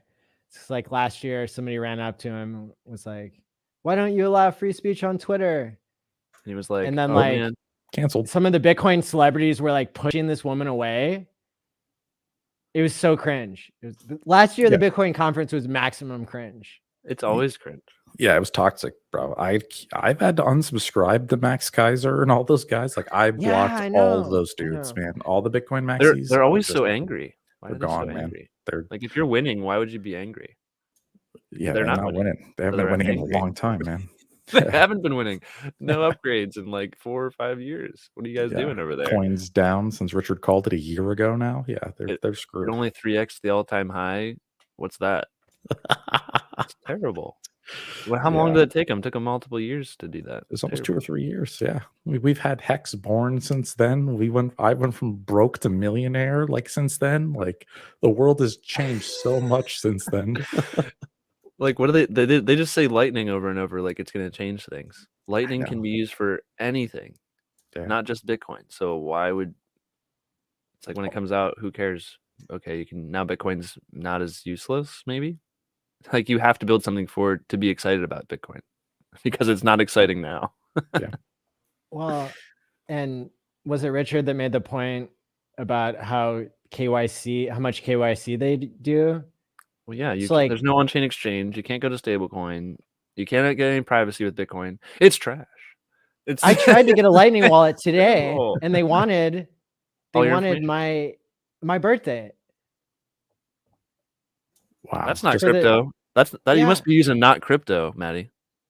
No, I mean, like, if Doesn't you're sound like gonna crypto to be me. if you're gonna be my exchange, like if you're my offboarding, if you're making this magic internet money turn into real money, like, all right, fine, you know, I'll give you my banking info. But if you want to open this up to the masses, why are you KYCing people? Like, That's kind of gross. I didn't know they did that for Lightning. What are they doing? They can't do anything right. It's not it's even all crypto. proprietary. Their doors Ooh. can get knocked down. Wrecked. That's horrible. Wow. And it's not just like, you know, Richard made the point, like, how many people's doors really got knocked down? And he was making a point about validators, which is true. But when it comes to these companies, when it comes to Strike and like whatever the other ones are that are pushing forward this Lightning technology, it's just like, yeah, they do have founders that like the government knows where they live, and just the threat of getting their door kicked in or, you know, all that kind of stuff, I think keeps them in line. And we've seen that like wherever the Bitcoin, and this is a good game theory lesson, perhaps, is like wherever the chain touches, you know, like the real world, the centralized exchanges, the fiat on and off ramps, like that is where the government takes back all control. And so I like that the Richard Hart ecosystem is more separated from that we don't have a bunch of banking relationships. We haven't, you know, paid money to miner, you know, to, you know, that we haven't, there's no company. We haven't enriched miners. We haven't paid the incentives to the wrong people. We haven't paid for exchange listings. We haven't spent a bunch of money on a Super Bowl ad and on different like advertising that enriches middlemen. Like it's all very grassroots and like true to crypto. It's a decentralized ecosystem. It's like, yeah, I don't know if there's any other community like this that's this broad of like a type of participants. And what we're tackling is not just store of value. Okay, now we're going to have the consensus network because Ethereum doesn't seem to upgrade very fast. They're taking their time. Yeah. Richard's going to build it. Okay. And then now that we have on-chain exchange technology, that's pretty sick. We're going to build that too. Oh, wallet. We're going to make that better too. Who doesn't want to be a part of this? This is just this is the next upgrade of crypto without these background VCs controlling stuff with their little strings. It's it's just people teaming together and voicing their opinions and being heard, and then we get stuff done. Hexagons get stuff done. And I like it that we don't have a direct fiat on and off ramp because we can use other cryptos for that. Like with the bridge technology that we have now, you just bridge your value over and that's how you get off, or you just trade for ETH, right? So in my opinion, like hexagons already have a fiat on and off ramp. It's called ETH and it's meant to be dumb pipes where value doesn't accrue. It just passes through. Yeah. I think in the future it would be okay, hopefully, as long as they don't try any funny business. But if someone like Circle were to make a pulse chain version of US dollar coin that they approved, right, that was redeemable, and then maybe you could just do that right on Coinbase, I hope that would be positive for us. Nice. I hope so. I'm not, no guarantees. I don't know what they would also. I mean, if they create it, like, everybody in the world has an option to use it or not. And then you just see if it gets adoption. Yeah. So you don't really have a choice to be like, I don't want them to do it. They can do it. Crypto is totally open to join, create stuff. So it's like, that's the price you pay, is like people will have the option to create the stuff. It's if you get to choose if you use it or not. Why would you hold dollar coins though? Like it's tied to the value of something that gets inflation bugged every year. Just to spend them, just to use them. Yeah, like if you got just the Coinbase to cash out. card, If you want to cash out, that's good. Instead of using Ethereum USDC, I'd love to use Pulse USDC. True. If it ever comes to exist, we'll see. What do you guys think? will it be possible to just have wrapped USDC on Pulse and use Yes. that? Well, yeah, Yeah, that's we going to can do be, I think, the default, because I'm going to do that too. I'm going to bring in a bunch of Ethereum USDC, bridge it into Pulse Chain, and then you can just go shopping on PulseX using Yeah, that. it's Just gonna peel be off like those you're gonna be racks. like the king with pretty much any Yeah. ETH asset actually, because ETH assets have USD value because Yeah, it's exactly. the way out. Yeah. So that's like at a premium at the start for people who just want to cash out an airdrop. Where are they going to go? The only way they can get out with real money is going to be the new assets from Ethereum coming in. So Bingo. yeah. So you might be able to get some bargain deals because people are like selling their Pulse assets very cheap to get cash out early for some reason when we're going to be here for years. Oh, that's going to be a mistake, isn't it? Totally.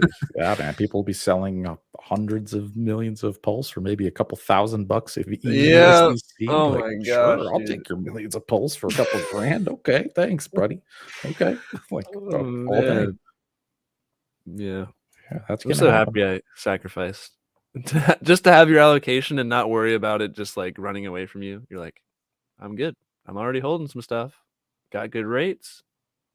I'm good. Yeah. You can always buy more too, you know. And there might be people like me who didn't expect any value at all from our airdrop.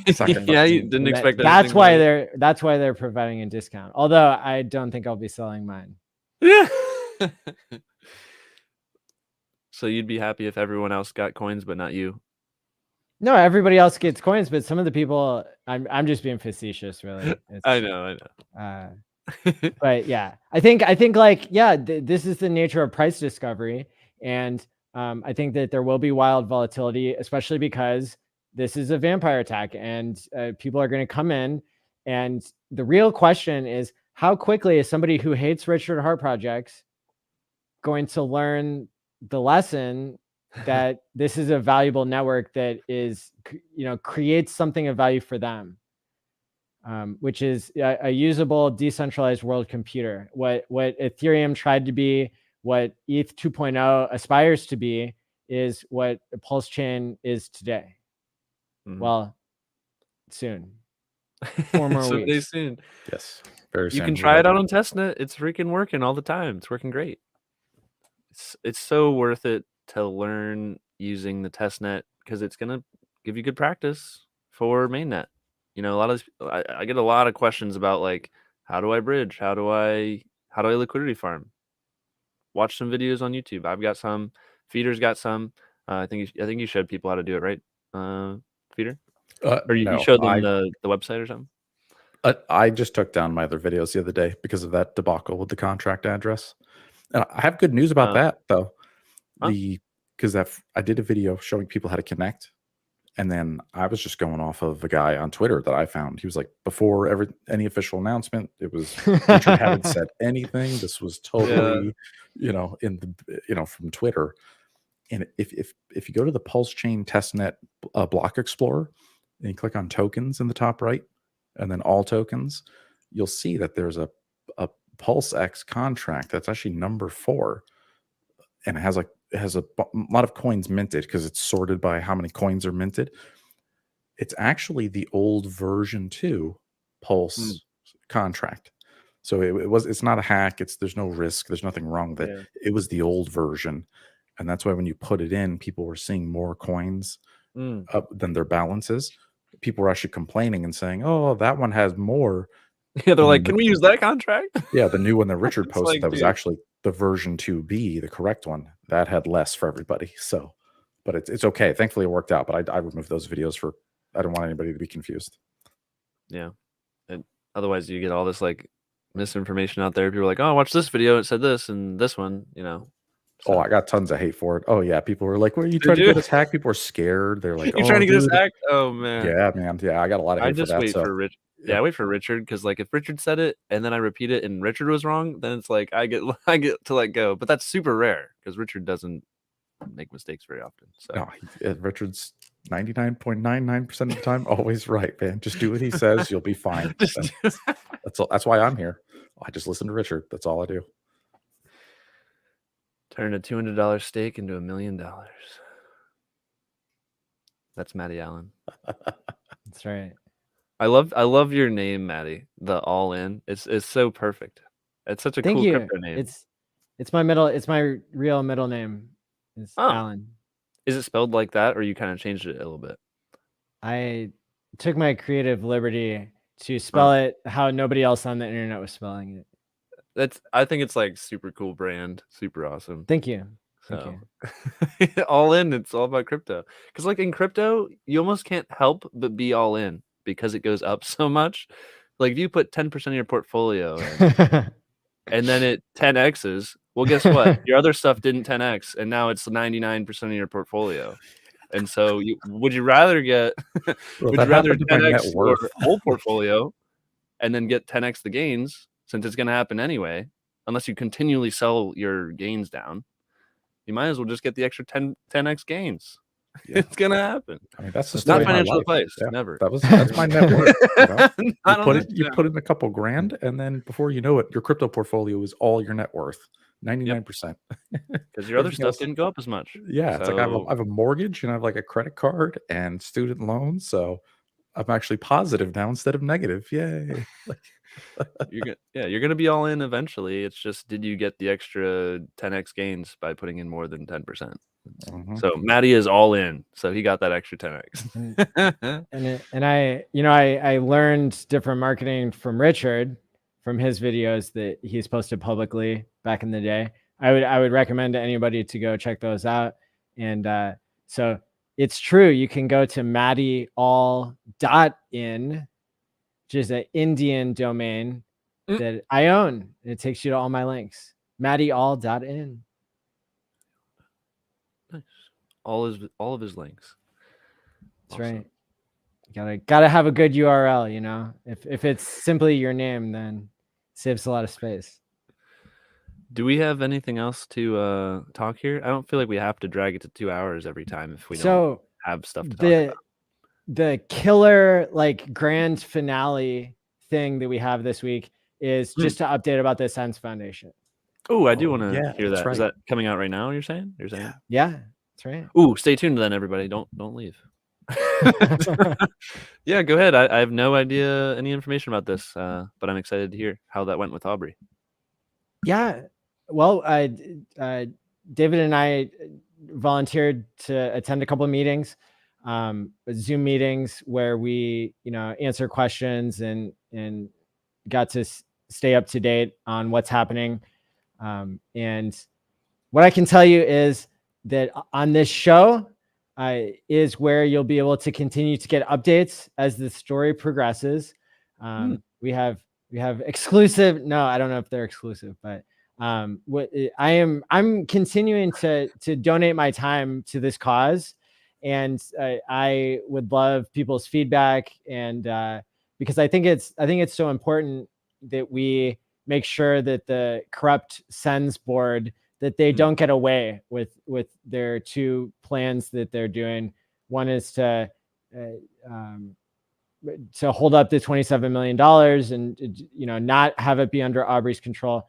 And the other thing they're doing is trying to stop innovation amongst the most long-term thinkers in the space, corporate espionage. And so that's my take. That's not anything official from Aubrey or the Sens Foundation, but that's, what I've observed and continue to see. And so, in my opinion, one solution for this, other than what's already happening, which is legal action, is that I personally want to give some of my airdrop money from Hedron to Aubrey so that the funds can be used now, because that 27 million is kind of frozen for Did he say he can use those new funds right away if he gets them? He said that. And okay, yes, I believe that. and this is so in my opinion, it's doubling down on somebody who has a track record similar to the OA, in that it's Aubrey has been benevolent. He's a brilliant researcher with massive connections within the research community, that he kind of is the grandfather of saying that cells can be rejuvenated, that cells can be repaired. And so that's what senescence is, cellular senescence. And what a discovery, like what a thought. that you can like, you're like, oh, all this getting older stuff can be that's just damage we can repair. Let's work on it. That's awesome. I'm so glad somebody is. And it was so revolutionary 20 years ago that everybody thought he was crazy. Right. It sounds crazy, like, but now like we've been around it somewhat talking about longevity. Like if I talk to a friend I've never told them about it, they have all these reasons of why that's a bad idea. Like that's all they want to say. They don't believe it. They're like, I don't want to live longer. I don't want to be old forever. It's like, oh, now I got to tell you what talked about the Tithonus error. Oh, you won't be old forever. You'll be young. It's like all these other, just so many misconceptions. If we can change the global consciousness about this stuff, maybe we get more people working on it. I'd love to do that. Yeah. And I mean, somebody's saying that's the reason Hedron's dumping. I do not have that much. Don't Hedron just to extend human life. Seems like a good. I mean, we can all respect that Hedron like has a pretty significant value, and for me, my average staking length is 10 years. Which means that because I locked in my multipliers, even though I minted my Hedron, that's my understanding of how it works. I've heard other people describe that they had a different understanding, that like you had to claim it but not mint it in order to lock in the bonus multiplier. But I think we cleared that up. Just also claims it. So for me, I'm in between 1 and 2 years in on my staking ladder of 10 years. So I'm only, so if I sell 10 or 20% of my Hedron, I'm still gonna be earning the other 80% as time passes. Yeah, it's only 20%. Yeah, exactly. It's only part of your back. It's 1/5. Yeah, who cares? For some people, they would. For some people, they might want to like have a higher percentage of the total supply than other members, which is why I'm not telling people whether they should buy or sell or hold Hedron. I'm just trying to be transparent about what I'm doing, also because it's that's how I'm accessing some liquidity to donate directly to Aubrey. Now, I commend you for that. That's awesome. Thank you. Yeah, man. That is good work for that. Yeah, that's that's awesome. Dude. Yeah, like I love this idea of just taking a percentage of what we're earning from mad crypto gains and like using it to benefit scientific research that could help everybody, and that really has that in the mission of long-term thinking. So the actual details. So I met with Aubrey and set him up with his very own MetaMask wallet. Oh wow, nice. He didn't already have one? He's not in crypto? Correct. Not at all? Wow. Well, that's a great step for him. I'm happy. I know, right? Like he's so into medical research. He's like, what's this? Magic internet money. Yes. I hope he doesn't change gears. He's like, screw this medical research. I'm going into crypto. He's going full time. Come on. Don't get him too excited about crypto, dude. Be like, I won't. Just tell him about the dips. Be like, it's too volatile, dude. Just hold and don't look at it. Don't look at it, or you'll do this forever. That's funny. So it's for some people, they would still want the tax benefits. I think probably the majority of people would still want the tax benefits. So what we're working on is there's already the Methuselah Foundation, which Aubrey co-founded. So he has access at Methuselah so that if people make donations directly to Methuselah, you can earmark it for Aubrey, and then he has full control of those funds. And you get the benefits of a tax write-off with the 501c. 501c. Yeah. Do you have like a link for everybody to go to, or is this just in the works and will be set up? So people can go now and do it, but nice. What I was wanting to put together was to have Methuselah officially create a separate address for Aubrey, because what that would do is it would create more transparency for us and for him to know that people, it's not going to have to be like a side note, in the transaction that goes through. It's going to be clear for everybody to see. So Aubrey's personal wallet. So Methuselah can only take Coinbase coins. So that means like Hedron and Hex couldn't be taken. That's why we set up Aubrey with his own wallet. So that's what I want to finalize, is to have Methuselah, and we'll probably do this in the next week if we can, announce it on the show next week, that Methuselah will have a separate ERC20, which will work for Pulse too, but they'll have a separate address dedicated to Aubrey, to earmark funds for Aubrey. And then Aubrey will also have a separate wallet. So if you want to swap your Hedron or your Hex or whatever it is for USDC and send it to Methuselah, they'll be able to accept it. If you don't, and that's how you get the tax write-off. If you don't care about the tax write-off, maybe you want to pay your own taxes or be a bandit or whatever, then what you're going to do is you're just going to send it directly to Aubrey if you don't even want to bother with swapping to USDC. But so it's like, it's giving people more options, and trying to catch all the different cases of people who would want to give. And then I was thinking also,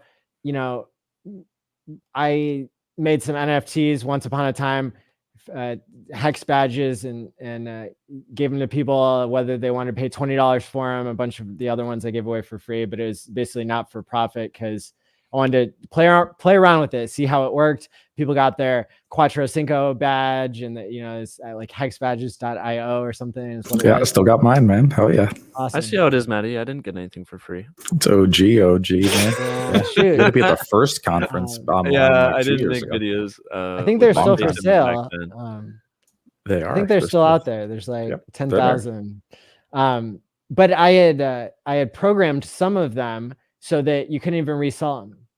You could transfer them, but you couldn't resell them, because 100% of the profit would go back to the creator, which is like, That's funny. that would be an incentive it was like the only way to easily program people to not be turning these into gambling machines. So anyway, I would love if somebody, no expectation of the work from others, but how cool would it be if we have this separate address at Methuselah and for Aubrey that are known to be part of this set of users who's donating to longevity, to get that you believe freedom of speech, that that you think longevity is a human right, and longevity is a human right. Okay.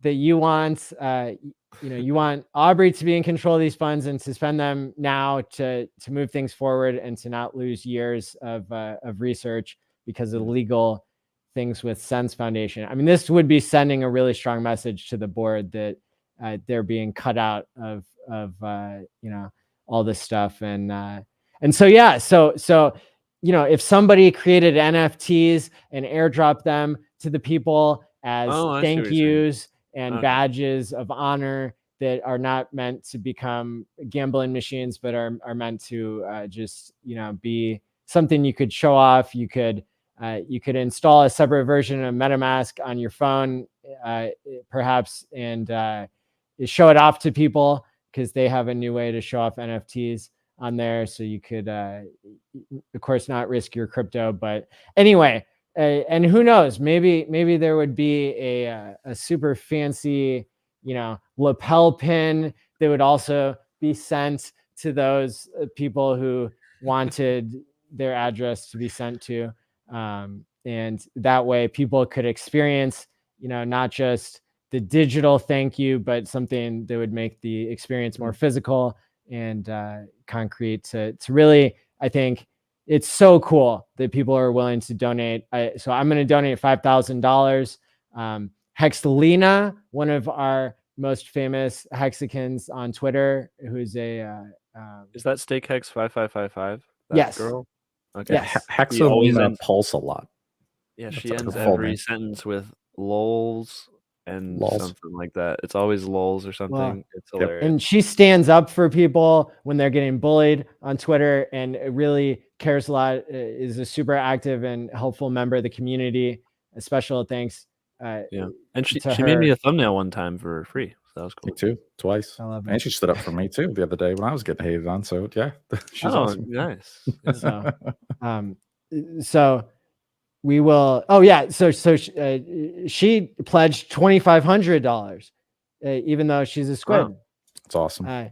And that just blows me away. It makes me so excited for the That's awesome. future because I Thanks. think, and if we have to get even more advanced, I would love to gamify this as much as we can without bringing in shitcoinery. So if people want, and maybe next week we'll have this ready to go, but like it'd be kind of fun to play a game where when you send your USDC or whatever coin, if the decimal point is like the age that you want to transform into when reverse aging is possible. So like if I send $5,000 and like 0.25, so that means like I will be reversing my cellular age to 25 when the technology comes out. I'm just gonna put 2 zeros at the end. I'm gonna be a little baby again. Just put me in a pod. Teleport me 10,000 years in the future. See how this. If you guys figured it all out, live forever after that. Nice. That's right. Awesome. Is there any more news with the sends, or that's you guys are figuring out the website links and stuff?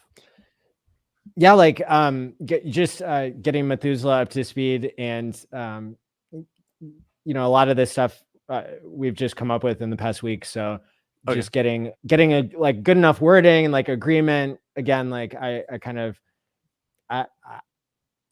the reason why I like streaming with both of you is it seems like we have a similar value system, that we're not here to like extract value, like we're not here to like wreck our audience and sell them out, or to like, pump and dump them. They just keep getting helped by my advice. Yeah. I'm trying to get them all wrecked, but it's just too helpful, I guess. Darn it. That's right. Yeah. I got wrecked on the test network, so I'm gonna blame you. Did you? I had 50% slippage when I bought up all that all that ETH.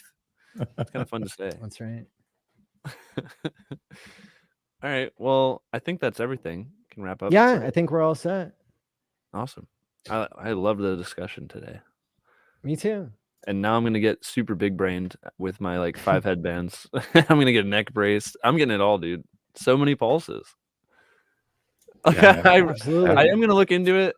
Like actually though, it's just kind of funny. Like it's I like it dark when I sleep too. But like I've tried using those things on my face. I bet you can get comfier ones, but they're freaking annoying. Can't sleep with those on my face. I'm just like So maybe a headband, at least since it's not covering my eyes, it won't bother me. I hope it does. Does it not bother you when it's around your head?